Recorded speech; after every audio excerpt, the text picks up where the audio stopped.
श्रोते हो, श्राव्य कथा मराठी चॅनलवर आपले स्वागत आहे. श्रोते हो, आपण जर अद्याप श्राव्य कथा मराठी या चॅनलला सबस्क्राईब केलं नसेल तर लगेच सबस्क्राईब करा, लाईक करा, शेअर करा, बेल आयकनवर क्लिक करायला विसरू नका. श्रोते हो, मी आपल्याला श्री व्यंकट पाटील लिखित कादंबरी वारसा ही सादर करत आहे. या कादंबरीचा पुढील भाग. रंगराव अण्णांचं घर लेकी सुनांनी भरलं होतं. नातवंडांनी घर गोकुळासारखं बहरलं होतं. पोरांना शाळेला सुट्ट्या लागल्यामुळे रंगराव अण्णांच्या दोन्ही मुली नातवंडांसह माहेरी आल्या होत्या. पोरं घरात अंगणात खेळत होती तर कधी शेतातल्या विहिरीवर जाऊन पोहत होती. नाताभाऊंच्या मागं लागून आंबे काढून घेत होती. शेतात नाताभाऊच्या मागं मागं पोरं फिरत होते. रंगराव अण्णा पोरांच्या खेळण्यात सामील होत असे. रंगराव अण्णा मुलांसोबत मुलांसारखे खेळताना पाहून नाताभाऊ गप्पा राहायचा. अंतर्मुख होऊन स्वतःच्या जीवनाचा विचार करायचा. नाताभाऊला त्याच्या स्वतःच्या जिंदगीची कीव यायची. डोक्यात विचारांचं काहूर माजायचं. मनोमन दुखी व्हायचं. मग नाताभाऊ स्वतःला कामात झोकून द्यायचा. डोक्यातले विचार पळून लावून तो मुलांमध्ये सामील होऊन मन रमवण्याचा प्रयत्न करायचा. रंगराव अण्णांची नातवंड आपली जात असं समजून त्यात समाधान मानून नाथाभाऊ दिवस ढकलत होता. हिराच्या कुशीत लवकरच आपला नातू किंवा नात येईल तोपर्यंत अण्णांच्या नातवंडात नाथाभाऊ दंग होण्याचा प्रयत्न करत होता. वैशाखाचं ऊन तापायला लागलं होतं. शेतकरी आकाशाकडे तोंड करून वळवाची वाट पाहत होते. एखादा वळीव कोसळला तर जमिनीची धग कमी होऊन पेरणीसाठी तयारी करायची होती. ज्या उसाच्या शेतात दोघं शॉक लावून डोळ्यात देखत गेली त्या दोघांची आठवण झाली नाही असा दिवस नाताभाऊचा जात नव्हता. वळीव पडायला सुरुवात झाली की त्याला वाटायचं वच्छी आणि जना आबाळातनं आपल्या लाडक्या पोरीसाठी डोळ्यातनं आसवांच्या धारा सोडतात की काय. आज दुपारपासून ऊन तापत होतं. वळीव हजेरी लावणार असं दिसत होतं. दिवस मावळतीला आला होता. अचानक आकाशात ढगांनी गर्दी करून वावटळ सुरू झाली. धुळीचे लोट आकाशात उडू लागले. इतका सोसाट्याचा वारा सुरू होऊन वाळवानं आपलं रौद्र रूप दाखवून दिलं. 2 तास मुसळधार पाऊस पडून गेला. नाले वगळी भरून वाहू लागल्या. तापलेली जमिनीला गारवा मिळाला होता. पण नाथाभाऊच्या जीवाची घालमेल झाली होती. वच्छी आणि जना, तुम्ही काय बी काळजी करू नका हिराची. हिरा आता मोठी होऊन तिचं लग्न लावून दिलं. ती आता सुखात आहे तिच्या नवऱ्याबरोबर. आणि नाथाभाऊ त्या काढणाऱ्या विजेला नमस्कार करत होते. खरंच गावाकडची साधी माणसं असतात. सरळ जीवन जगणारी माणसं प्रत्येक वस्तू प्राण्यामध्ये देवाला शोधत असतात. तसंच नाथाभाऊ साधा सरळ निष्पाप होता. पावसानं जशी उघडीप दिली आणि नाथाभाऊनं शेतात जनावरांना वैरणपाणी करून म्हशीची दार काढून दुधाची किटली घेऊन तो गावातल्या घरात पोहोचला.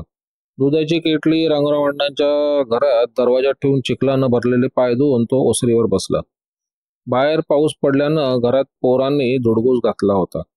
नाथाभाऊ घरात जाऊन पोरींची ख्याली खुशाली विचारून त्यांनी दिलेला चहाचा कप घेऊन बाहेर ओसरीवर येऊन बसले. रंगराव अण्णांनी कराडून येताना आणलेल्या खाऊच्या पिशव्या नातवंडांच्या हातात दिल्या. तशी पोरं पिशव्या घेऊन ओरडत पळाली. घरातल्या माणसांना अण्णा आल्याची वर्दी मिळाली.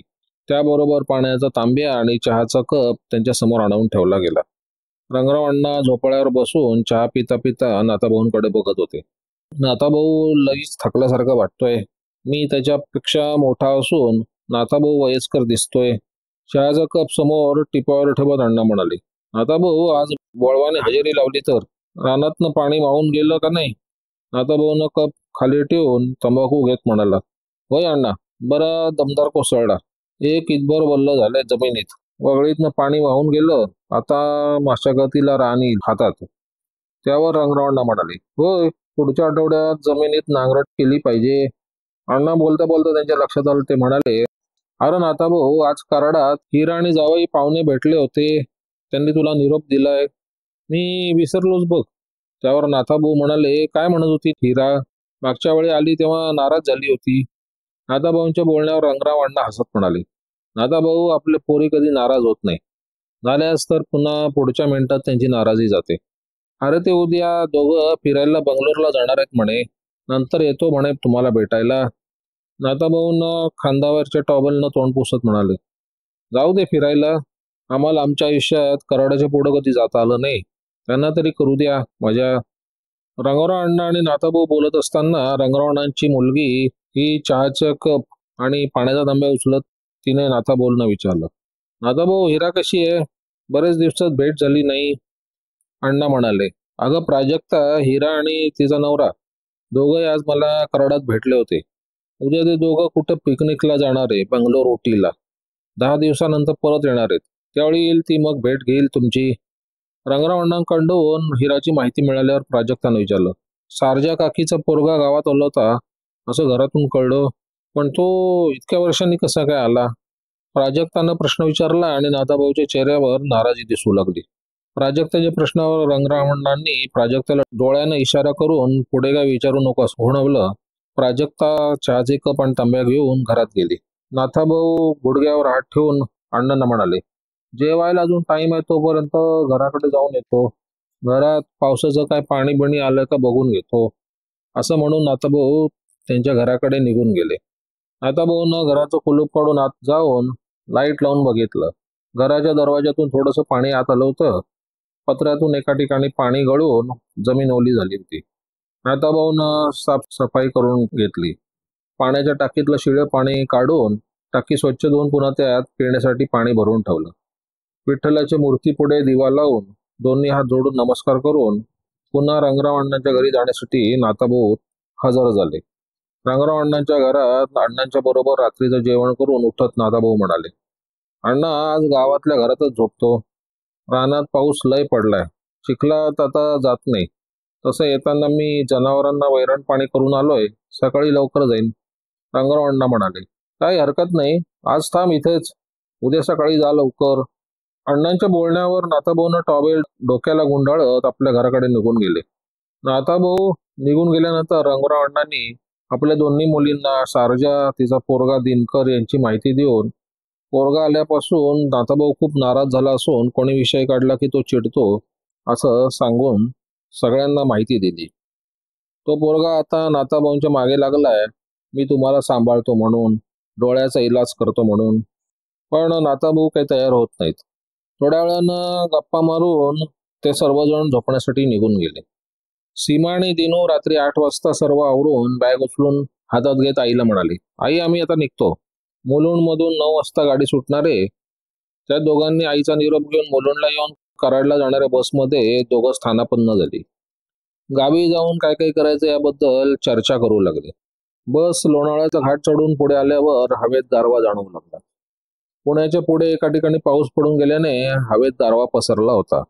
सीमा दिनूच्या खांद्यावर डोकं ठेवून झोपली होती. दिनू अर्धवट झोपेत होता. अधूनमधून तो खिडकीतून बाहेर अंधारात बस कुठपर्यंत आली याचा अंदाज घेत होता. दिनू बसमध्ये बसला होता, पण त्याचं मन कधीच तारगावला पोचलं होतं. गावी गेल्यानंतर नाथाभाऊंना कसं आपलंसं करून घ्यायचं, त्यांच्या घरच्या आणि जमिनीच्या रेकॉर्डवर आपलं नाव वारसा हक्कानं कसं लावायचं याबाबत मनसुबे आखत होता. काही करून नाथाभाऊंच्या वडिलोपार्जित मालमत्तेत आपला वारस लागावा ही मनीषा ठेवूनच तो गावी चालला होता. पहाटे 5 वाजण्याच्या सुमारास गाडी कराड बस स्टँडमध्ये आली. ड्रायव्हरनं गाडीतील लाईट चालू केल्या. दिनू आणि सीमा बॅग घेऊन उतरले. उन्हाळ्याचे दिवस असल्याने थंडी जास्त नव्हती, पण मुंबईच्या तुलनेने बऱ्यापैकी गारवा होता. दिवस मोठा असल्याने अंधार कमी होऊन आता उजेड पडत चालला होता. बस स्टँडच्या समोरील एका हॉटेलला जाऊन दोघं फ्रेश झाले. दोघांना तिथं बसून चहा नाश्ता करून पाटणला जाणारी गाडी पकडली. सकाळचे 6 वाजले होते. बस कराडहून पाटण रोडवरनं वळणाच्या रस्त्याने धावत होती. दिनू सीमाला आजूबाजूच्या गावाची माहिती देत होता. सीमाला गावाकडचं वातावरण नवीन असल्याने ती त्यांना अनेक प्रश्न विचारत होती. काही वेळाने माळगाव आलं. सीमा आणि दिनू बसमधून उतरले. त्यांनी घड्याळात बघितलं तर 7 वाजले होते. माळगावातून एक रिक्षा पकडून ते तारगावात पोचले. तिथून ते दोघं चालत गावात गेले. दिनू सरळ रंगाराव अण्णांच्या घरी जाण्याचा विचार करत होता, पण त्याला आपल्या घरी म्हणजे नाथाभाऊंच्या घरी जाण्याची ओढ लागली होती. नाथाभाऊंचं घर बघितलं नव्हतं. दिनकर व सीमा रंगराव अण्णांच्या घराकडे जात असताना बाजूच्या गल्लीत एका घरासमोर एक जण झाडू मारताना दिनूनं बघितलं. दिनू जागेवरच थांबून त्यांच्याकडे बघत राहिला. दिनू आणि सीमा असे रस्त्यात थांबून बघत असताना समोरून एक बैलगाडी घेऊन जात असलेल्या माणसानं त्या दोघांना बघून गाडी थांबवून विचारलं, काय पाहुणं नवीन दिसताय, कोणाकडे जायचंय? त्याच्या या प्रश्नावर दिनकर सहज बोलून गेला, नाताभाऊच्या घराकडे. गाडीवान म्हणाला, तो काय नाताभाऊ, घरापुढे झाडू मारतोय तो. दिनकरला देव पावल्यासारखं झालं.